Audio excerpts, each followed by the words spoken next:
নাম জোৎস্না, আমার বাড়ি চন্দ্রদ্বীপ থানা আমার বাড়ি। তো আমার বিয়ে হয়েছিল নামুজা নাথপাড়া, বগুড়া সদর। নামুজা নাথপাড়া আমার বিয়ে হয়েছিল। আমার বিয়ে হওয়া হচ্ছে 10 বছর। এই 10 বছরে বিয়ে হওয়ার পর আমার জ্বালা যন্ত্রণা করে খুব। আমার বাবার টাকা চাই, টাকা ইনকাম করে দেওয়া যায় 2 লাখ টাকা বিয়ের সময় দেওয়া, 2.5 লাখ টাকা বিয়ের সময় দেওয়া হয়েছে। 2.5 লাখ টাকা বিয়ের সময় দেওয়ার পর আবার চাই তাহলে পরে ওনকা জ্বালা যন্ত্রণা করে। আমার একটা বাচ্চা আছে। আমার বাবা অন্ধ মানুষ, আমরা 2টি বোন। আমাদের আর যাওয়ার মতন কোনো পথ নাই। আমার স্বামী আমাকে মারধর করে তাড়াইয়া দিছে। আমার স্বামী মারধর করছে লাঠি দেয়া, চাকু দেয়া, গলাতে ফাঁস দিছে। ফাঁস দিলে পরে আমি যেতে পারি না কোনো জায়গায়। তারপরে আমার দেবর এসে মারছে, আমার স্বামী মারছে। আমার দেবরের নাম হলো আসানু, আমার স্বামীর নাম হলো ভগু। তারা আমার লাঠিটা জ্বালা যন্ত্রণা করে। মার নাম হলো অতুল,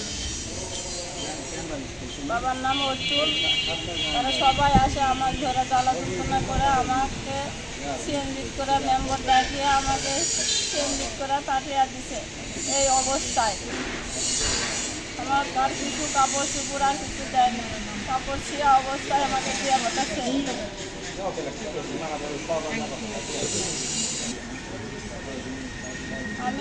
আমাকে ছিঁড়া কাপড় সহকারে আমাকে পাঠিয়ে দিয়েছে।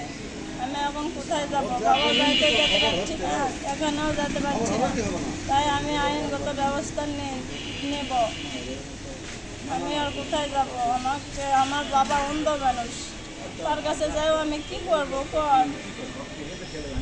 আইনগত ব্যবস্থা চাচ্ছি, আমার যেন সুবিচার যেন ভালোভাবে হয়। আমি আইনের ব্যবস্থা কি যাবো দাদা?